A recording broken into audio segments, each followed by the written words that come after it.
करें अपन शुरू। तो सेल बायो अपनी यूनिट हो गई है पूरी, डिवीजन कर लिया। अब देखो ये मैं क्वेश्चन यहाँ जितने भी अपन ये क्वेश्चन जो सॉल्व करेंगे, ये पूरे के पूरे जो क्वेश्चन वो है जो आपके पहले सेकंड ग्रेड एग्जाम के अंदर, उसके साथ साथ में कहाँ डाला हो लिखने वाला, हाँ मतलब ये क्वेश्चन वो है जो आपके पहले सेकंड ग्रेड एग्जाम के अंदर साइंस सेकंड ग्रेड, उसके साथ में लैब असिस्टेंट के अंदर क्वेश्चन आ रखे हैं। एक भी क्वेश्चन ऐसा नहीं है जो नया क्वेश्चन है, सब एग्जाम के अंदर क्वेश्चन आ रखे हैं। अब इन क्वेश्चन सोल्व करने से क्या होगा, दो चीजें होगी। एक तो हमें ये पता पड़ेगा कि भाई अपन ने जो यूनिट पढ़ी है वो पूरी एनसीईआरटी बेस पढ़ी है, क्या एनसीईआरटी बेस से क्वेश्चन आ रहे हैं नहीं आ रहे।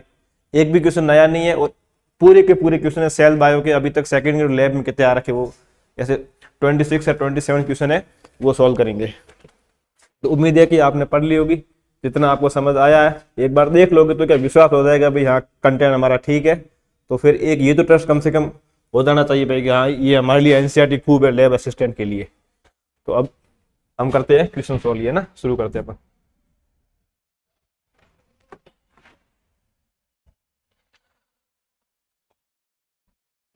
फर्स्ट क्वेश्चन हमारा है, प्रोकैरियोटिक कोशिका में निम्न में से कौन सा लक्षण अनुपस्थित होता है। ये सब के सब क्वेश्चन सेकंड ग्रेड के ना, बताओ प्रोकैरियोटिक कोशिका में कौन सा राइबोसोम होता है, कौन सा होता है बताओ राइबोसोम प्रोकैरियोटिक के अंदर।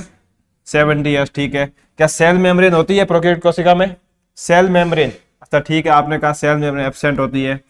डीएनए होता है, डीएनए होता है और न्यूक्लियोलस होता है, सॉरी डीएनए भी होता है और न्यूक्लियस भी होता है, दोनों होते हैं ना। अगर न्यूक्लियोलस होता तो हम यहाँ पे क्या लिख देते, न्यूक्लियोलस इसके अंदर एब्सेंट होता है, मतलब केंद्रिका इसके अंदर एब्सेंट होती है। इस पहले क्वेश्चन का राइट हो जाएगा आपके सेल मेम्ब्रेन एब्सेंट होती है। ये सेकंड ग्रेड का है, अपना है, अपने पहले पढ़ रखा है, ठीक है। उसके बाद अगला क्वेश्चन है, एक जीन एक एंजाइम सिद्धांत किसने दिया था, नीचे था अपने, ये वैसे वहां आएगा, अपन आगे तो पढ़ेंगे ना एल्गी के बारे में, वहां उसमें पढ़ेंगे, बट तो भी ये सेल बायोस मैंने ले लिया है ना। तो पहला क्वेश्चन है ये। दूसरा है, one gene one enzyme theory किसने दी थी। तो ये अपने सेल बायो नहीं पढ़ा है, वैसे अपन जब मैं आपको एल्गी पढ़ाऊंगा वहां पे मैं पढ़ाऊंगा कि इन्होंने किस एल्गी को यूज करके इसको दिया था। एल्गी या फंगी में आएगा शायद ये, तो ध्यान रखना ये आपके दिया हुआ है बीडल और टेटम के द्वारा दिया गया ना, बीडल और टोटम इसका ये है ना। ये वैसे मैं आपको पढ़ा दूंगा तो भी ये ध्यान रखना, ये कल या परसों की क्लास में आएगा ये। तो बीडल और टोटम के द्वारा वन जीन वन एंजाइम दिया गया है। कुछ नहीं, इन्होंने कहा था कि डीएनए का मतलब होता है जीन, मैं डीएनए को जीन भी बोल सकता हूं, क्या बोल सकता हूं, जीन। इस डीएनए से क्या बनेगा, एमआरएनए बनेगा इसका, इसको हम बोलेंगे ट्रांसक्रिप्शन बोलेंगे। इस एमआरएनए से आगे जाके क्या बनेगा, इसका प्रोटीन बनेगा, प्रोटीन आगे जाके क्या बनेगा, एंजाइम बनेगा। ये कह रहा है कि एक जीन के द्वारा एक ही एंजाइम बनेगा, आया समझ में, कि एक ही जीन के द्वारा एक ही एंजाइम बनाया जाएगा। ये किसने कहा था, बीडल और टोटम ने कहा था। अब उसके बाद अगला क्वेश्चन, ये क्वेश्चन पढ़ो, chromosome are made up of, chromosome या क्रोमेटिड एक ही बात है। अब ये मैंने बता रखा है, मैंने आपको बताया था क्रोमेटिड के बारे में, क्रोमेटिड्स। क्वेश्चन कह रहा है कि क्रोमेटिड्स या क्रोमोसोम किससे बने हुए होते हैं। क्या हमने क्रोमेटिड के अंदर क्या डीएनए होता है, डीएनए होता है ना। इसका मतलब ये तो हमारा पहले बाहर हो गया, यहां से ये ऑप्शन भी हमारा बाहर हो गया, आया समझ में। फिर हमने कहा था कि डीएनए के अंदर हिस्टोन प्रोटीन होते हैं, ऐसा कुछ पढ़ा था हमने। हिस्टोन क्या एक प्रोटीन है ना, जब हिस्टोन एक प्रोटीन है तो फिर क्या हम इसको ऐड करेंगे शुगर को, तो इसका राइट आंसर क्या हो जाएगा, DNA plus protein. Histone protein है, नॉन हिस्टोन प्रोटीन, तो ये एक प्रोटीन है, तो इसका राइट आंसर हो जाएगा डीएनए प्लस प्रोटीन। बिल्कुल सिंपल क्वेश्चन है। अगला क्वेश्चन देखो, क्रॉसिंग ओवर किस अवस्था में होता है। ये जो मैंने आपको सेल डिवीजन, सेल्स के बाद मैंने तो आपको 5 पेज खाली रखा है, वहां पढ़ेंगे अपन। अब देखो ये क्वेश्चन मैंने यहाँ पे इसलिए लिया है, आपको इसमें अभी ये याद रखना है कि पेकाइटिन स्टेज के अंदर क्रॉसिंग ओवर होता है। अभी तक मैंने आपको टॉपिक पढ़ाया नहीं है सेल डिवीजन, तो ये मैं आपको पढ़ा दूंगा तब, बाकी ये सेल के अंदर ही आता है, इसलिए मैंने आपको 5 पेज खाली रखा है। तो इसमें आप ध्यान रखना, ये जो क्रॉसिंग ओवर होता है ये कोशिका विभाजन में पढ़ेंगे अपन। तो ये जो होता है उसके अंदर एक स्टेज आती है जिसको बोलते हैं पैकाइटिन।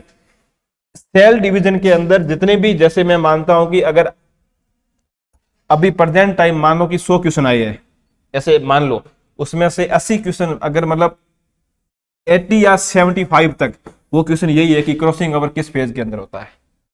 तो ध्यान रखना किस फेज में होता है, पैकाइटिन के अंदर। अब आप देखना इसके आगे जस्ट तीन क्वेश्चन और आएंगे, वही ये होगा क्रॉसिंग ओवर किस में होता है, ठीक है ना।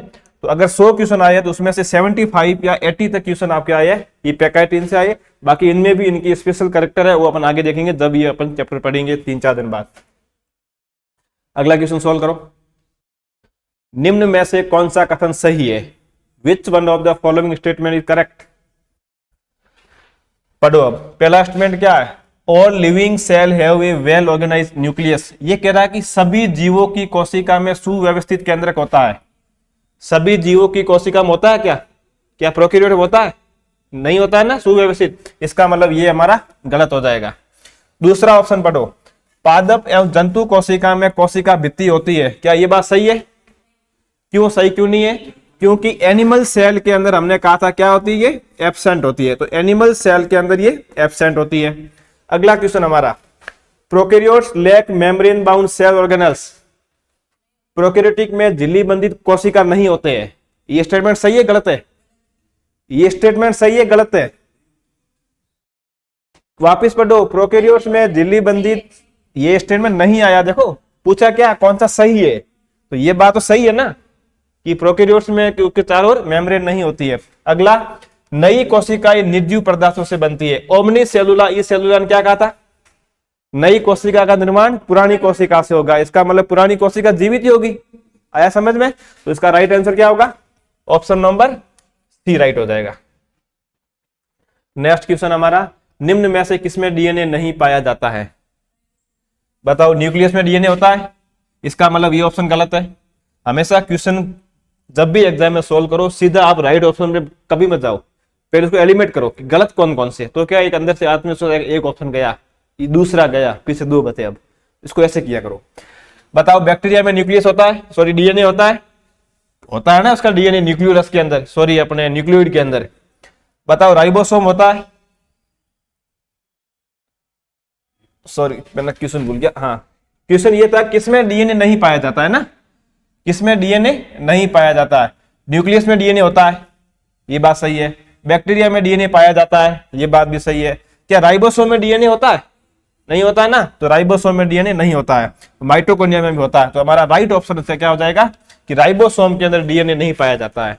अब कोई पूछ ले कि राइबोसोम के बारे में और इंफॉर्मेशन क्या है, क्या क्या बताया था मैंने? ये 2 प्रकार के होते हैं, 80S और 70S। 80S किसमें पाया जाएगा? यूकेरियोट सेल के अंदर। 70S किसमें पाया जाएगा? प्रोकैरियोटिक सेल में, प्लस क्लोरोप्लास्ट के अंदर, प्लस माइटोकॉन्ड्रिया के अंदर। सेकंड ग्रेड का क्वेश्चन अभी आगे आएगा जस्ट। उसके बाद हमने कहा था कि राइबोसोम जो होता है वो स्मॉलेस्ट सेल ऑर्गेनेल है, सबसे छोटा कोशिकांग होता है। बताया था मैंने आपको कि राइबोसोम सबसे छोटा कोशिकांग होता है। राइबोसोम का काम क्या होता है?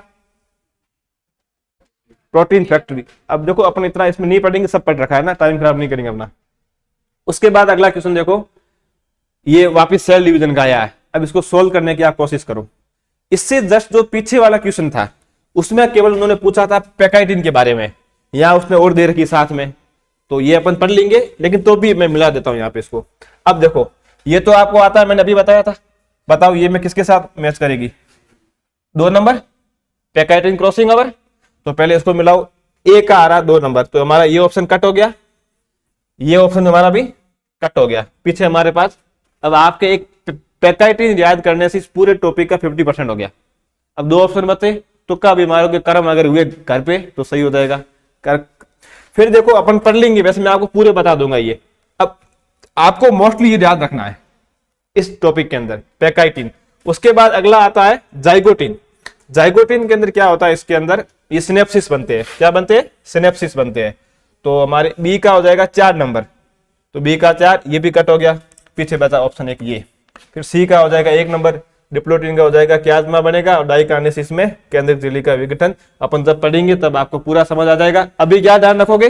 पैकाइटिन के अंदर जीन विनिमय होता है, क्रॉसिंग ओवर होता है। इस टॉपिक के 80% क्वेश्चन आपके सोल्व हो गए। देखो यहाँ एक याद रखने से ये आपका आधा क्वेश्चन सोल्व हो गया। ये मैंने आपको बताया था। बताओ कोशिका विभाजन का स्टेप क्या है, मैंने बताया था। मैंने बताया था ना आपको ऐसे कि यहाँ पर होगा G1, यहाँ पर होगी S, यहाँ होगी G2, यहाँ होगी M फेज, यहाँ होगी 0 G0। फिर मैंने बताया था कि S फेज के अंदर सेंट्रियोल का डुप्लीकेशन होता है, सेंट्रोसोम का। याद आया? आपने बताया था ऐसे कार्टव्हील के समान, ऐसी संरचना, ऐसी कार्टव्हील के समान बैलगाड़ी के पहिए की तरह। वहां मैंने आपको बताया था कि सेंट्रोसोम का डुप्लीकेशन कहां होगा? S फेज के अंदर होगा। याद है? तो इसने सीक्वेंस पूछा कि सही सीक्वेंस, इसका सीक्वेंस क्या है? तो इसमें G0 दी हुई है नहीं, तो पहले क्या है? G1, तो इसका मतलब ये हमारा नहीं होगा, ये नहीं होगा। उसके बाद क्या आती है? S आती है, इसका मतलब ये भी नहीं हो गया, बस सोल्व हो गया। तो G1 SM, ये क्वेश्चन है सेकंड ग्रेड साइंस की, इसकी सैलरी होती है 80,000 के आसपास। ऐसे ऐसे क्वेश्चन दे रहा है, क्यों? एनसीईआरटी बेस है। ये लो क्वेश्चन पूछा है 80S राइबोसोम दो ओपी का बताओ, 60S प्लस 40S। ठीक है, तो मतलब मुझे बताओ ये किसकी है? ये है आपके 70S की। अब मैंने आपको बताया था 70S के अंदर 50S के अंदर कौन कौन सा आरआरएनए होगा, 30S के अंदर कौन कौन सा आरआरएनए होगा। याद है कुछ? यहां मैंने बताया था कि अगर हम 50S की बात करेंगे उसके अंदर एक तो होगा 23S आरआरएनए। याद है? एक मैंने बताया था इसके अंदर 5.8S आरआरएनए, ये बताया था। उसके बाद मैंने कहा था अगर हम 30S की बात करेंगे तो 30S के अंदर कौन सा आरआरएनए होता है? 16S rRNA. अगर हम यूकेरियोट की बात करेंगे 80S की, किसकी बात करेंगे? 80S की, तो बताओ 80S के अंदर कौन कौन से होते हैं? 60S और 40S। 60S के अंदर कौन कौन से? एक तो होगा 23 से ऊपर होगा, 28 होगा। उसके बाद और एक होगा, ये 5 होगा, एक होगा 5.8 होगा। आया समझ में? उसके बाद इसके अंदर कौन सा था? 18, 16 प्लस 2, 23 प्लस 28। तो इसका राइट आंसर क्या होगा? ऐसे ये कोई नहीं होता, कुछ नहीं होता। ये मत कहना कि 80 80 100, ये इसका आंसर हो जाएगा। इसका ऑप्शन हो जाएगा आपके राइट, बी नंबर इसका सही हो जाएगा। ऑप्शन नंबर बी इसका सही हो जाएगा ये क्वेश्चन। अगला क्वेश्चन ये वापस सेल डिवीजन का आया, लेकिन पैकाइटिन ध्यान रखो, क्वेश्चन सोल्व करो। पैकाइटिन में क्या होता है? जीन विनिमय में कहां दिया हुआ है? ऑप्शन नंबर 3, मिलाओ क्या पता कहीं की मिल जाए। मतलब ए का है 3 नंबर, नहीं हो रहा है, गलत है, नहीं हो रहा है, गलत है, नहीं हो रहा है, गलत है। सोल्व हो गया हमारा क्वेश्चन पूरा, 50% सोल्व हुआ, पूरा सोल्व हो गया, भले पीछे वाले आए या नहीं आए। तो पैकाइटिन को याद रखना। अब धीरे धीरे अपन इसको याद करेंगे, डिप्लोटिन क्या होता है ये सब याद कर लेंगे धीरे धीरे, ठीक है ना। अब बाकी वाले मैं आपको बता दूंगा, जब टॉपिक पढ़ेंगे तब अच्छे से आपको समझ में आएगा ये चीज। अब उसके बाद अगला क्वेश्चन पढ़ो, ये तो मैंने पढ़ा रखा है आपको, कोशिकांग के कार्य। करो इस क्वेश्चन को solve. Which of the following cell organelles match the cell organelle with their function. कोशिकांग का कार्य क्या है, उसका फंक्शन क्या है, पहले उसको मैं जो आपको आता हो। ये क्वेश्चन सेकंड ग्रेड का है, ये अभी आया था आपके, ये शायद संस्कृत डिपार्टमेंट वाले में था, उसमें था। देखो सबसे पहले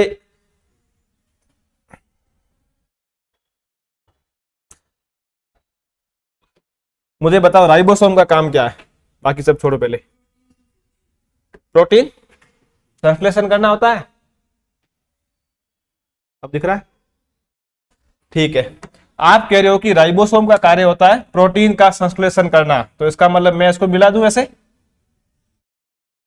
डी को मिलाओ, डी के साथ क्या आ रहा है? ए आ रहा है। इसका मतलब ये ऑप्शन हमारा कभी नहीं हो सकता, डी के साथ 2 आ रहा है। इसका मतलब हमारा ऑप्शन ये 50% सोल्व हो गया। ऐसे सोल्व किया करो क्वेश्चन को। उसके बाद डी के बाद ए आ रहा है, अब उसको आप ऐसे मिलाओ। मुझे बताओ स्टेरॉइड हार्मोन का संश्लेषण कौन करता है? Steroid, estrogen, progesterone, testosterone. Rough ER है स्मूथ ईआर? स्मूथ ईआर, तो ये क्या लिखा हुआ? Smooth ER, sorry. तो इसका मतलब 2 का हो जाएगा सी। आया समझ में? तो सी के साथ में 2 को मैच करो, इसका मतलब सी के साथ में यार नहीं हो रहा है, सी के साथ 4 आ रहा है, यहां पर सी के साथ 2 आ रहा है, इसका मतलब हमारा ऑप्शन ये सही होगा। अब हम बाकी वाले मिला देते हैं। गोल्जी तंत्र का, मैंने गोल्जी बॉडी का कार्य क्या बताया था आपको? पैकेजिंग करना, नंबर 1। दूसरा काम क्या था? सीक्रेशन करना। तीसरा था ग्लाइकोसाइलेशन करना, मतलब कार्बोहाइड्रेट को, शुगर को ऐड करना प्रोटीन के ऊपर या लिपिड के ऊपर। अगर वो प्रोटीन भी ऐड करेगा तो क्या कहलाएगा, ग्लाइकोप्रोटीन। अगर वो लिपिड भी करेगा तो ग्लाइकोलिपिड। इसका मतलब ये क्या दिखा हुआ है, ग्लाइकोलिपिड एवं ग्लाइकोप्रोटीन का निर्माण करना। फर्स्ट ईयर में क्या पूछा, ग्लाइकोसाइलेशन का काम किसका है, तो किसका होगा, प्रोटीन का। ये जो ग्लाइकोलिपिड बना रहा है, ये जो ग्लाइकोप्रोटीन बना रहा है, इसको ही बोलते हैं ग्लाइकोसाइलेशन। अब ये क्यों करता है, प्रोटीन को एक्टिव करने के लिए ये काम करता है। इसका मतलब ये हो गया गोल्गी बॉडी का। पीछे ये भाई एक ही बचा है, प्रोटीन कार्बोहाइड्रेट लिपिड का पाचन। हमने क्या पढ़ा था, डाइजेस्टिव एंजाइम किसमें पाए जाते हैं, आत्मघाती थैली किसको कहते हैं, लाइसोसोम। इसको मिला दो लाइसोसोम के साथ में, राइट आंसर हो जाएगा ऑप्शन नंबर बी। कितना अच्छा क्वेश्चन था, थोड़ा बहुत सोचते सोल्व हो जाता। अगला क्वेश्चन पढ़ो, वापिस आ गया लाइसोसोम के बारे में। लाइसोसोम में कौन से एंजाइम पाए जाते हैं, पढ़ा रखा मैंने। देखो ऑक्सीडेटिव एंजाइम मैंने कैसे होंगे, मैंने ये तो आपको बताए थे कि माइटोकॉन्ड्रिया में होते हैं।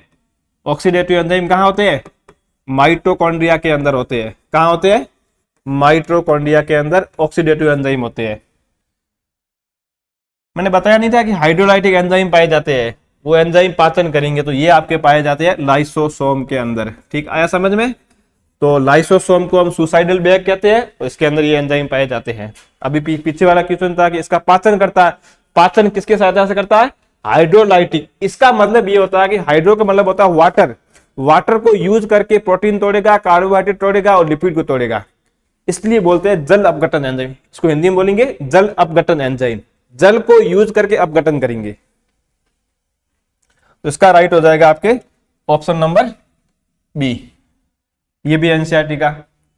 निम्नलिखित में से कौन सा लक्षण अर्धसूत्री विभाजन में होते हैं, समसूत्री में नहीं होते हैं, ये अपन जब पढ़ेंगे तब आपको समझ में आएगा। इसका ABCD ये 4 सही है, ठीक है ना। मियोस ये पूछा है कि मियोसिस के अंदर कौन कौन से ऐसे है जो मतलब, ये पूछ रहा है अर्धसूत्री विभाजन यानी मियोसिस में ऐसे कौन कौन से इवेंट जो होते हैं लेकिन समसूत्री विभाजन में नहीं होते हैं। ये सभी के सभी इवेंट समसूत्री में नहीं होते, सभी होते हैं अर्धसूत्री में। अपन जब पढ़ेंगे सेल डिवीजन, ये क्वेश्चन वहां का है पिछले वाले 5 पेज के लिए जो छोड़ रखे मैंने। करो इस क्वेश्चन को सॉल्व। प्रोकैरियोटिक कोशिका में किसका अभाव होता है, सेकंड गियर का क्वेश्चन है। इतना क्या सोचना, प्रोकैरियोटिक कोशिका में किसका अभाव होता है।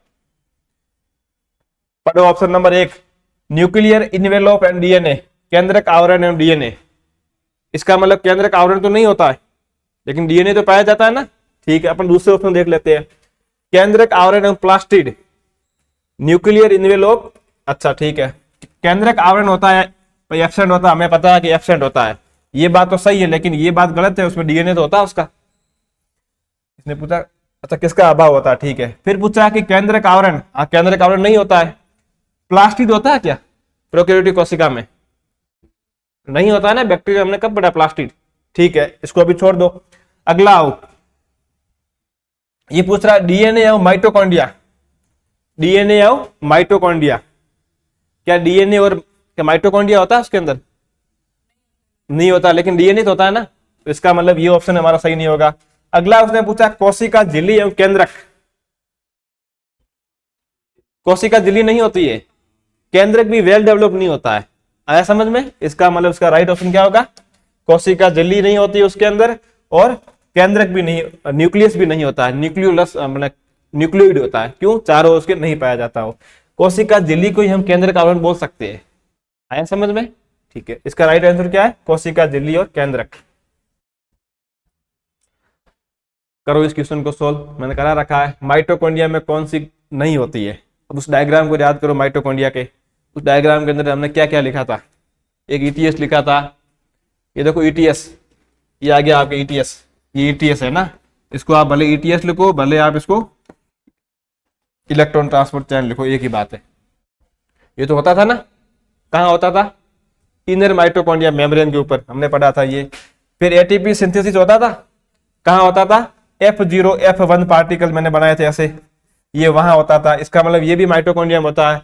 मैंने आपको लिखाया था कि माइटोकॉन्ड्रिया की मैट्रिक्स में क्रेब्स साइकिल पाई जाती है, लिखाया था, लेकिन मैंने ग्लाइकोलाइसिस का नहीं लिखाया। इसका मतलब ग्लाइकोलाइसिस कहाँ होता है, साइटोप्लाज्म के अंदर होता है। कहाँ होता है, साइटोप्लाज्म के अंदर होता है। ये क्वेश्चन वापस पूछा हुआ फर्स्ट ग्रेड के अंदर, ग्लाइकोलाइसिस सेल में कहाँ पे होता है। इसका राइट आंसर हो जाएगा कि ग्लाइकोलाइसिस माइटोकॉन्ड्रिया की मैट्रिक्स में नहीं पाया जाता है, ये कहाँ पाया जाता है, कोशिका द्रव्य के अंदर पाया जाता है, इसको बोलते हैं कोशिका द्रव्य। बाकी ये सभी पढ़ा रखे मैंने आपको।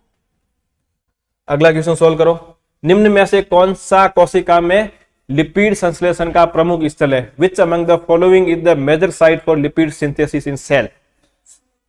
स्मूथ ईआर, तो बताओ रफ ईआर क्या करेगी? राइट, ये करेगी प्रोटीन का सिंथेसिस करेगी। किसका करेगी? प्रोटीन का सिंथेसिस करेगी। रफ ईआर जो होती है वो प्रोटीन का निर्माण करती है। क्यों करती है? इसके ऊपर क्या पाए जाते हैं? कौन से राइबोसोम होते हैं? 70S या 80S? अरे 70 कैसे होंगे? रफ ईआर यूकेरियोट में पाई जाती है। यूकेरियोट के ऊपर हमेशा 80S राइबोसोम होते हैं। आया समझ में? 80S होते हैं। स्मूथ ईआर क्या काम करेगी? वसा का संश्लेषण करेगी। दूसरा, स्टेरॉइड हार्मोन का संश्लेषण करेगी। तीसरा काम मैंने आपको एक और बताया था, डिटॉक्सिफिकेशन। याद है? डिटॉक्सिफिकेशन करती है।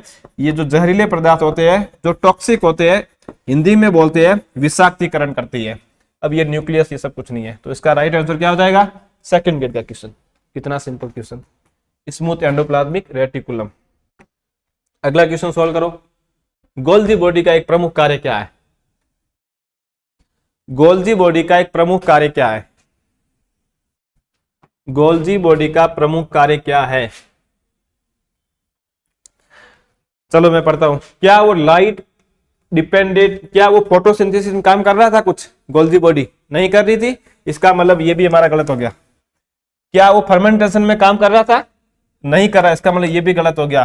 क्या वो इलेक्ट्रॉन ट्रांसपोर्ट में काम कर रहा था? वहां तो माइटोकॉन्ड्रिया काम करता है, इसका मतलब ये भी गलत हो गया। पीछे एक ही बचा है, मॉडिफिकेशन ऑफ प्रोटीन, ग्लाइकोसाइलेशन को मॉडिफिकेशन बोलते हैं। मैंने कहा था ना, जो गोल्जी बॉडी होता है ये शुगर को ऐड करता है। कहां ऐड करेगा? एक तो ये ऐड करेगा प्रोटीन के ऊपर, तो क्या हुआ? प्रोटीन का मॉडिफिकेशन कर रहा है ना। ये हो सकता है कि शुगर को ऐड कर सकता है लिपिड के ऊपर। क्या ऐड कर सकता है? लिपिड के ऊपर। जब भाई शुगर पे ऐड कर रहा तो भी इसका ये होगा। अगर ये हाँ सर,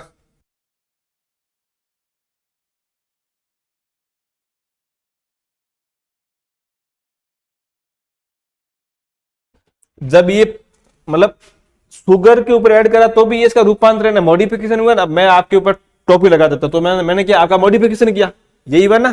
तो देखो क्या क्वेश्चन आ रखा, एक क्वेश्चन पूछ रखा ग्लाइकोसाइलेशन कहाँ होता है? Golgi body. वापिस पूछा कि ग्लाइको प्रोटीन और ग्लाइकोलिपिड का निर्माण कहाँ होता है? Golgi body. अब यहाँ पूछ लिया कि मॉडिफिकेशन कहाँ होता है। तो एक ही बात है, घुमा घुमा के वो कर रहा है, क्योंकि क्वेश्चन पूछने को है नहीं उसके पास। उसका राइट आंसर क्या हो जाएगा? आपके ये लास्ट डी ऑप्शन का सही हो जाएगा। अगला क्वेश्चन सुनो आप। निम्नलिखित में से कौन से कोशिकांग प्रोटीन परिवहन में सम्मिलित है? GERL सिस्टम मैंने पढ़ाया था, एंडो मेम्ब्रेन सिस्टम, किसी को याद हो तो। चारों के फंक्शन सेम होते हैं। बताओ इसका क्या होगा? मैंने एक बताया था आपको,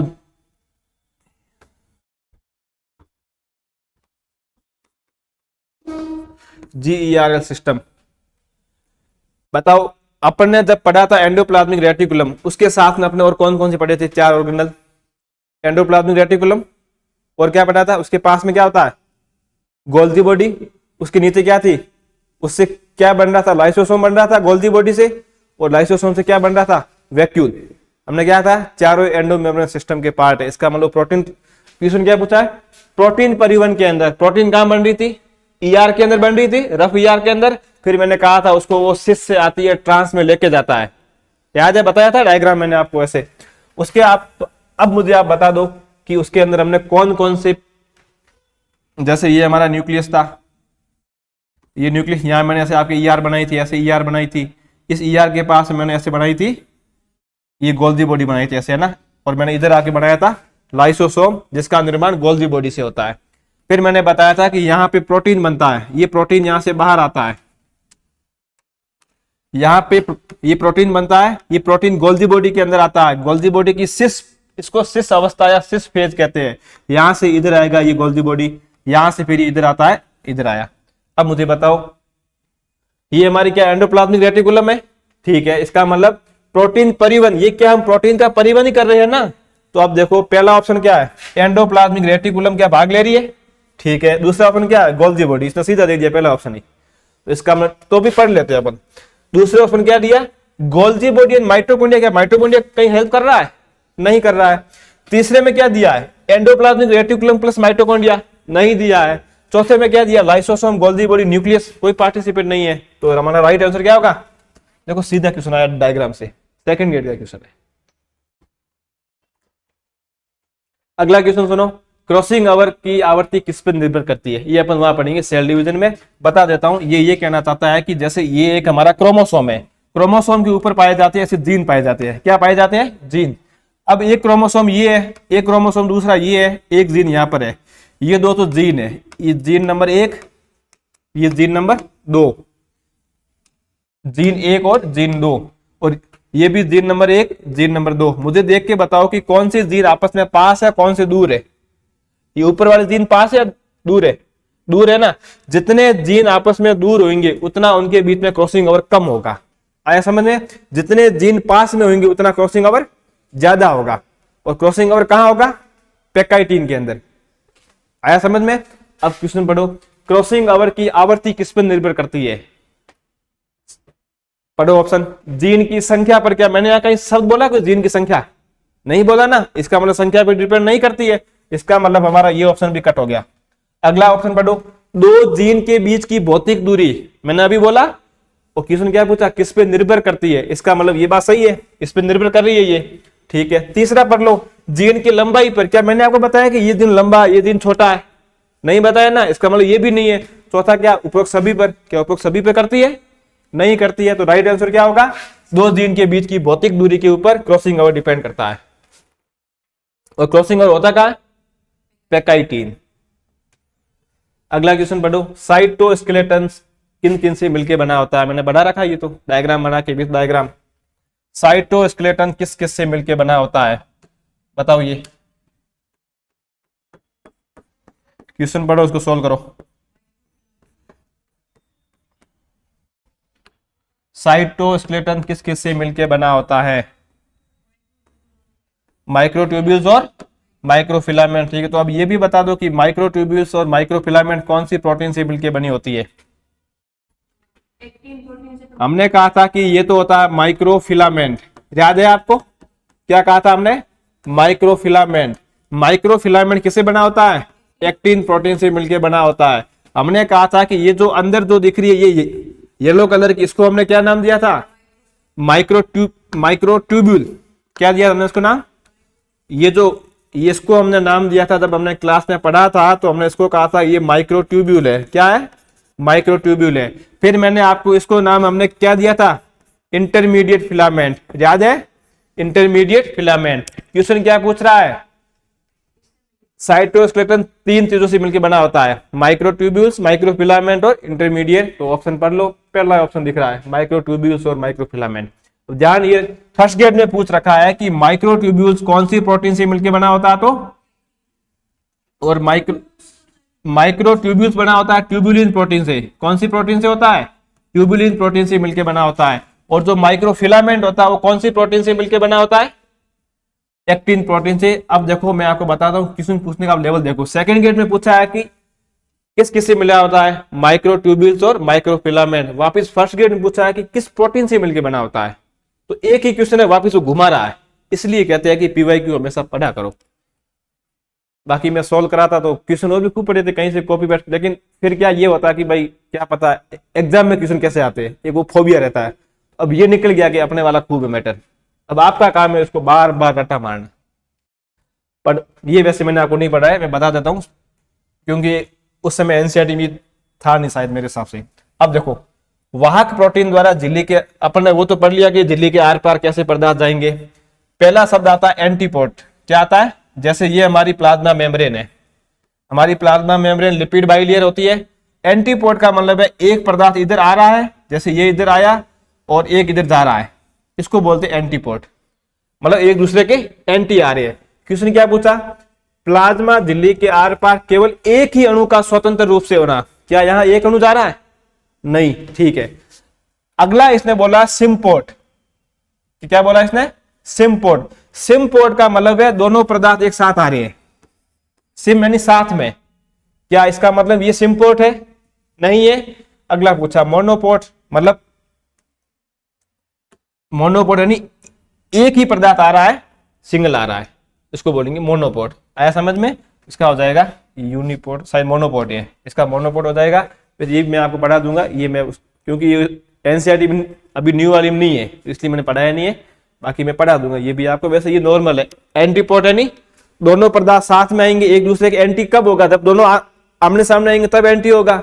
और अगर सिम्पोर्ट की बात होगी तब सिम्पोर्ट कब होगा? जब दोनों का पोर्ट साथ में हो। और मोनो है नहीं एक आता हो।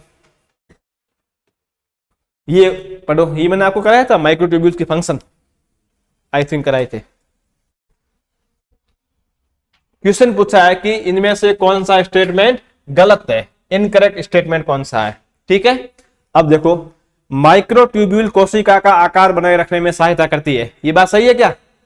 बताई थी ना मैंने भाई कि प्रोकैरियोटिक सेल के अंदर सेल वॉल पाई जाती है, प्लांट सेल में सेल वॉल पाई जाती है, इसलिए वो जो सेल वॉल होती है वो कोशिका का आकार बनाए रखती है। लेकिन यूकेरियोट के अंदर जब सेल वॉल है नहीं तो कोशिका आकार कौन बनाएगा? मतलब माइक्रोसाइटोस्केलेटन। आया समझ में? आया समझ में? मैं कह रहा हूं कि प्रोकैरियोटिक सेल के अंदर तथा प्लांट सेल के अंदर कोशिका भित्ति पाई जाती है, तो कोशिका भित्ति का काम क्या है? कोशिका का आकार बनाए रखना। लेकिन हमारे अंदर एनिमल सेल के ऊपर कोशिका भित्ति नहीं होती है, तो कोशिका का आकार कौन बनाएगा? साइटोस्केलेटन। और साइटोस्केलेटन के 3 कंपोनेंट होते हैं। इसका मतलब माइक्रोट्यूब्यूल्स एंड माइक्रोफिलामेंट सेल की शेप को बनाने में सहायता करते हैं। अब जैसे हमने अभी बनाया था, इसके अंदर हमने ऐसे ये बनाया था, अगर ये नहीं होता सेल ऐसे बड़ी हो जाती या छोटी हो जाती, लेकिन इसने आगे सेल को आकार दे दिया फिक्स। इसका मतलब ये बात तो सही है। माइक्रोट्यूब्यूल्स कोशिका पट्टी सेल प्लेट के निर्माण में भाग लेती है, माइक्रोट्यूब्यूल्स कभी इसमें भाग नहीं लेती, वहां माइक्रोफिलामेंट भाग लेते हैं। देखो क्वेश्चन कितना पूछा कि microtubules help in cell plate formation, नहीं माइक्रोट्यूब्यूल्स नहीं, माइक्रोफिलामेंट लेते हैं। क्यों? माइक्रोफिलामेंट के अंदर एक्टिन प्रोटीन होती है, वो सेल जब कोशिका, ये जैसे एक कोशिका है, इस कोशिका में जब विभाजन होगा तो यहाँ पे बीच में एक सेल प्लेट बनेगी, तब जाके इससे 2 कोशिका बनेगी। ये जो सेल प्लेट बनती है ये बनती है माइक्रोफिलामेंट के द्वारा। तो क्वेश्चन में क्या दिया? माइक्रोट्यूब्यूल्स। इसका मतलब ये कथन गलत है। आया समझ में? पक्का? तीसरा ऑप्शन पढ़ो, माइक्रोट्यूब्यूल्स कोशिका गति से संबंधित होते हैं। हाँ ये बात सही है, माइक्रोट्यूब्यूल्स जो होते हैं वो कोशिका की गति कराते हैं। ठीक है, अगला है माइक्रोट्यूब्यूल्स अंतः कोशिकीय परिवहन का भाग है, ये बात भी सही है। ठीक है, तो ये आप इसको लिख देना, अगर नहीं लिखा हो तो ये आप उसको बता देना है ना कि साइटोस्केलेटन के काम क्या क्या है। तो पहला काम क्या होगा? कोशिका को आकार देना। दूसरा काम क्या होगा? कोशिका को गति देना। तीसरा काम क्या होगा? अंतः कोशिकीय परिवहन करना, कोशिका के अंदर परिवहन करना। आया समझ में? जैसे ये कोशिका है, यहां से किसी पदार्थ को यहां भेजना, यहां से इधर भेजना है, तो ये काम किसका है? माइक्रोट्यूब्यूल्स। वापस सुनो 3 काम। माइक्रोट्यूब्यूल्स, इसको हम बोलते हैं साइटोस्केलेटन, 3 कंपोनेंट से मिलकर बना होता है। कौन कौन से? कोशिकीय तंतु जिसको हम कोशिकीय फिलामेंट बोलते हैं, कोशिकीय ट्यूबुलिन, कोशिका नलिका जिसको हम बोलते हैं माइक्रोट्यूब्यूल्स, और तीसरा हो जाएगा इंटरमीडिएट फिलामेंट। काम क्या है? आकार देगा कोशिका को। दूसरा काम कोशिका को गति देगा। तीसरा काम अंतः परिवहन करेगा। तो इसका हमारे हो जाएगा, ये हमारा इसका राइट हो जाएगा ऑप्शन नंबर बी। क्यों राइट होगा? क्योंकि गलत कथन है। अगला क्वेश्चन देखो। हाँ ये आप इसका फोटो ले लो, अगर मैं वहां लिखाना भूल गया हूं तो आप 1 मिनट रुको, है ना।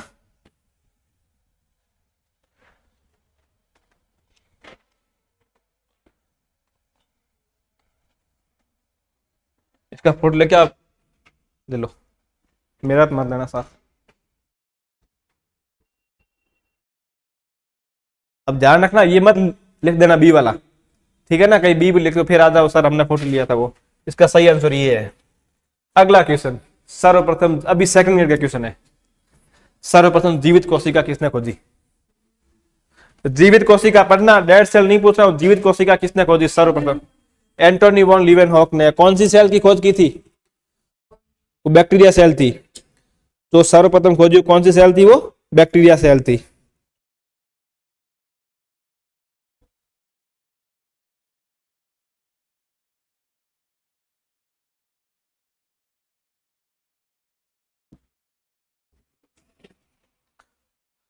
तो इसका आंसर क्या हो जाएगा? ठीक है, मुझे बताओ थियोडोर और स्वान ने क्या किया था? स्वान ने, इन्होंने सेल थ्योरी दी थी। इनके साथ में एक साइंटिस्ट और था, कौन था बताओ? एक स्वीडन था। स्वान कौन था, जूलॉजी का था या बॉटनी का था?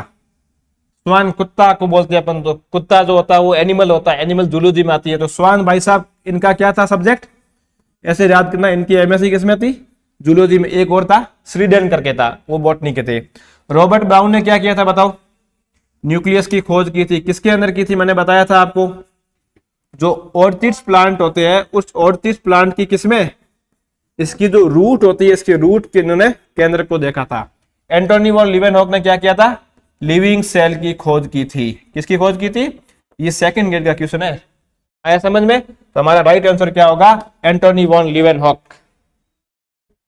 अगला क्वेश्चन सुनो, माइटोकॉन्ड्रिया के बारे में गलत, सेकंड ग्रेड का, ये अच्छा क्वेश्चन था, ये इस बार पूछ रखा अभी जो हुआ ना सेकंड ग्रेड लेटेस्ट, उसमें पूछा हुआ क्वेश्चन। पढ़ना, उस डायग्राम को याद करना तो मैंने बनाया क्लास में। गलत कथन का चयन करो, रॉन्ग स्टेटमेंट। गलत कथन का चयन करो, बताओ, गलत कथन का चयन करो। सुनो अपन एक बार पढ़ लेते हैं। क्वेश्चन पूछा है गलत कथन कौन सा है।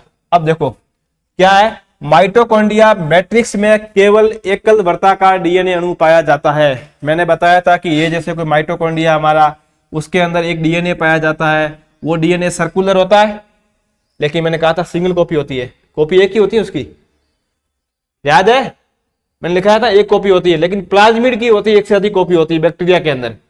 यार याद में, इसका मतलब ये ऑप्शन तो ये ऑप्शन का नहीं होगा, ये ऑप्शन सही है, ठीक है ना, ये पूछ रहा गलत। अगला बोलो, आंतरिक और बाहरी झिल्लियों में एंजाइम का समान वितरण नहीं होता है। मैंने आपको नोट करके लाइन लिखाई थी कि माइटोकॉन्ड्रिया की आंतरिक तथा बाहरी झिल्ली के ऊपर समान प्रोटीन नहीं पाए जाते हैं। एंजाइम दे रखा, प्रोटीन, भाई ने पूछ लिया एंजाइम, तो दिमाग आपको लगाना कि प्रोटीन से एंजाइम बनते हैं। अब आपको उसको ना ऐसे कर लेना, मैं वैसे ये मतलब मुझे कल याद थी, प्रोटीन के अथवा हम कर लेना एंजाइम, एक ही बात है। ये बात सही है गलत है, ये बात सही है गलत है, ये ऑप्शन 2 नंबर ऑप्शन सही है ना। हमने कहा था कि अलग अलग होते हैं एंजाइम, इसका मतलब ये भी हमारा इसका आंसर नहीं होगा। तीसरा ऑप्शन पढ़ो, आंतरिक झिल्ली कई अंतर्वलन बनाती है जिसे क्रिस्टी कहते हैं। क्या ये बात सही है गलत है? हमने कहा था कि माइटोकॉन्ड्रिया डबल मेम्ब्रेन होता है, इसकी जो इनर मेम्ब्रेन होती है उसमें इस प्रकार के अंतर्वलन पाए जाते हैं। ये बात सही है, ठीक है। तीसरी बात क्या है बोलो, माइटोकॉन्ड्रिया मैट्रिक्स में एटीएस राइबोसोम पाया जाता है, तो कौन सा होता है? माइटोकॉन्ड्रिया यूकेरियोट है ना, माइटोकॉन्ड्रिया यूकेरियोटिक सेल में पाया जाता है। सही है, आपकी बात सही, मैं पूछ रहा हूं, कॉन्सेप्ट क्लियर है नहीं है, तो ये होना चाहिए कि माइटोकॉन्ड्रिया की ओरिजिन बैक्टीरिया से हुई है, इसलिए इसके अंदर 70s राइबोसोम होता है। आया समझ में? तो ये अभी सेकंड ग्रेड में आया। आप देखो कितना अच्छा सिंपल क्वेश्चन, एनसीईआरटी क्वेश्चन था। इसका राइट आंसर हो जाएगा ऑप्शन नंबर 4। अब मुझे बताओ माइटोकॉन्ड्रिया के साथ में और किसके अंदर होता है 70s राइबोसोम? यूकेरियोटिक सेल में, क्लोरोप्लास्ट में 70s होता है। हाँ, अगला क्वेश्चन सोल्व करो, ये भी अच्छा क्वेश्चन है। यूकेरियोटिक, ये अभी इसी सेम एग्जाम का है, अभी जो था ना ये एग्जाम उसी का। यूकेरियोटिक कोशिका झिल्ली के बारे में निम्न कथनों पर विचार करो। यूकेरियोटिक कोशिका झिल्ली के बारे में निम्न कथनों पर विचार करो, करो विचार निम्न कथनों पे। यूकेरियोटिक कोशिका झिल्ली के बारे में निम्न कथनों पर विचार कीजिए। पहला कथन क्या कह रहा है, झिल्ली के पार अभिगमन हेतु सक्रिय गमनी एकमात्र तरीका। ये कह रहा है कि झिल्ली के आर पार अगर आपको पदार्थ को लेके आना है तो ये कह रहा है कि केवल पैसिव मीडियम ही होता है, सॉरी केवल एक्टिव मीडियम, केवल एक्टिव ट्रांसपोर्ट ही आप कर सकते हो। क्या आप, मैंने आपको यहाँ पे एक क्या एक्टिव बताया था या मैंने आपको साथ में ये पैसिव भी बताया था? ऑप्शन सही है गलत है? गलत है ना, इसका मतलब इसने पूछा सही नहीं है। हाँ, ये ऑप्शन सही नहीं है, ठीक है। इसमें देखो ये नीचे दे रखे है ना, एक से ज्यादा है, तो मैंने बताया था एक्टिव भी होता है और पैसिव भी होता है। अब मुझे बता दो एक्टिव किसका होगा, पैसिव किसका होगा? एक्टिव उसका होगा जो मतलब नॉन पोलर मॉलिक्यूल होगा एक तो, दूसरा जिसकी कंसंट्रेशन बाहर ज्यादा होगी, मतलब बाहर कम होगी, जिसको मतलब सांद्रता के अपन विपरीत लेके आएंगे तो उसका एक्टिव होगा। आया समझ में? अगला क्वेश्चन देखो, फॉस्फोलिपिड जो टेल, इसको बोलते हैं पुच्छ यानी टेल, फॉस्फोलिपिड की टेल केवल असंतृप्त हाइड्रोकार्बन से बनी होती है। ये बात सही है गलत है? गलत है। मैंने आपको डायग्राम में बताया था कि ये जैसे उसका हेड है, ये उसकी टेल है, फिर मैंने डायग्राम ऐसे सीधा बनाया था या मैंने इसे टेढ़ा बनाया था? टेल टेढ़ा क्यों बनाया था? मैंने कहा था कि कार्बन की श्रृंखला में जहां पर भी डबल बॉन्ड आएगा उसके बाद में कार्बन की श्रृंखला क्या हो जाएगी? टेढ़ी हो जाएगी। तो ध्यान रखना, ये जो इसकी जो टेल होती है इसके अंदर, तो ये तो हो गया यहाँ पे संतृप्त फैटी एसिड, ये हो गया असंतृप्त फैटी एसिड। तो ये बात सही है गलत है? केवल पूछा इसने, केवल नहीं होता ना, दोनों होते हैं, इसका मतलब ये भी हमारा गलत है। ठीक है, अगला क्वेश्चन, मानव की लाल रक्त कणिका की झिल्ली में प्रोटीन की मात्रा वसा से कम होती है। हाँ, कैसे? बताया था मैंने, फर्स्ट इन आरबीसी को यूज करते हैं मॉडल सेल, क्यों करते हैं मैंने वो भी आपको मैंने कारण बताया था कि आरबीसी को यूज क्यों करते हैं। फिर मैंने बताया था कि आरबीसी के अंदर प्रोटीन होता है 52%, लिपिड होता है 40% और कार्बोहाइड्रेट होता है 1% से कम होता है। तो फिर ये क्या कह रहा है? प्रोटीन की मात्रा वसा से कम होती है। कम होती है ज्यादा होती है? ज्यादा। तो आप कम कैसे कर रहे हो? इसका मतलब ये भी कथन गलत है, सी भी गलत हो गया। कोलेस्ट्रॉल सभी यूकेरियोटिक कोशिका झिल्ली का सार्वत्रिक घटक है। सही है गलत है? प्लांट में होता है क्या? क्या प्लांट में होता है? जब प्लांट में नहीं होता तो फिर आप ऐसे कैसे कह रहे हो कि है? जब कोलेस्ट्रॉल तो यूकेरियोट में लिखा हुआ तो क्या हुआ? प्लांट के अंदर ये एब्सेंट होता है, कोलेस्ट्रॉल प्लांट में तो एब्सेंट होता है। लाइन लिखाई थी ना आपको, तो यूकेरियोट लिखा क्या हुआ? ये ऑप्शन सही है गलत है? ये भी गलत है। अगर ये लिखता ना कि जंतु कोशिका तो मैं मानता सही बात आपकी, लेकिन प्लांट में एब्सेंट है तो क्वेश्चन दिया ही क्यों जब सबके सब गलत है? ऐसा समझ में, ए बी सी डी सब गलत है। क्वेश्चन बड़े गलत है, लेकिन नॉलेज होना चाहिए तब क्वेश्चन सोल्व होता है। क्योंकि 90% बच्चे क्या करते हैं कि सबके सब गलत नहीं हो सकते। अब उसने बनाया तो सब गलत क्यों देगा बेचारा वो? तो एक आधा किसी को टाल के ये कर देते कि इसमें 3 गलत एक सही है, लेकिन सब गलत है यहाँ पे। तो ये क्वेश्चन अभी का बना आरपीएससी के न्यू पैटर्न का, ऐसे बनती है न्यू पैटर्न का क्वेश्चन। अगला क्वेश्चन देखो, बस पूरे हो गए। ये था आपके, अब मुझे बता दो टाइम क्या हुआ है? 11:10 हो गए ना, आज खूब है। आया समझ में? अब इस क्वेश्चन से क्या सीखना है ये मैंने इसलिए सोल्व कराया आपको यहाँ पे आज, ताकि आपको ये पता लग सके कि हम जो पढ़ रहे हैं उसके ऊपर आपको ट्रस्ट होना चाहिए। कितने क्वेश्चन थे? 28 क्वेश्चन थे। कितने क्वेश्चन थे टोटल? 28 क्वेश्चन थे टोटल। 28 क्वेश्चन में से आपको कोई एक ऐसा क्वेश्चन लगा जो एनसीईआरटी से बाहर है? एक भी नहीं था। अभी 28 के 28 क्वेश्चन ना मैंने बनाए, ना नरेश सर ने बनाए, ना जीकेएस ने बनाए। किसने बनाए? आरपीएससी और अधीनस्थ बोर्ड ने बनाई है। इसका मतलब जो पढ़ रहे हैं वो सफिशियंट है। ठीक है, तो ये आपकी सेल बायो हो जाती पूरी विथ उसके पीवाईक्यू ऑल राजस्थान आरपीएससी के और सेकंड ग्रेड साइंस तक के और लैब असिस्टेंट के पूरे। अब अपन अगली यूनिट पढ़ेंगे टैक्सोनॉमी, जो अपने शुरू कर ली कल, उसके अपन पीवाईक्यू जब ये पूरी होगी 2-3 दिन में तब करेंगे। सर बंद कर लो।